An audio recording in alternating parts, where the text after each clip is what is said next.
చూసి అందరూ ఎగతాళి చేస్తారు, కానీ యేసయ్య అట్లా ఏమనుకోడు. బాధపడకు పిచ్చిమోహమా, నేను లేనా? ఎందుకు వేదన పడతావు? నేను లేనా? నవ్వుతున్నారా? నవనే నవ్వినందుకు వాళ్ళు సిగ్గుపడే పరిస్థితుల్లోకి నేను నిన్ను తీసుకొస్తాను.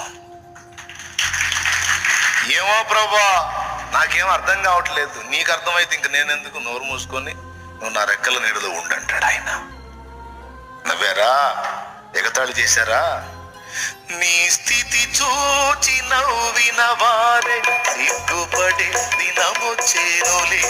నీ స్థితి చూసి నవ్విన వారే సిగ్గుపడే చూసి అందరూ ఎగతాళి చేస్తారు, కానీ యేసయ్య అట్లా ఏమనుకోడు. బాధపడకు పిచ్చిమోహమా, నేను లేనా?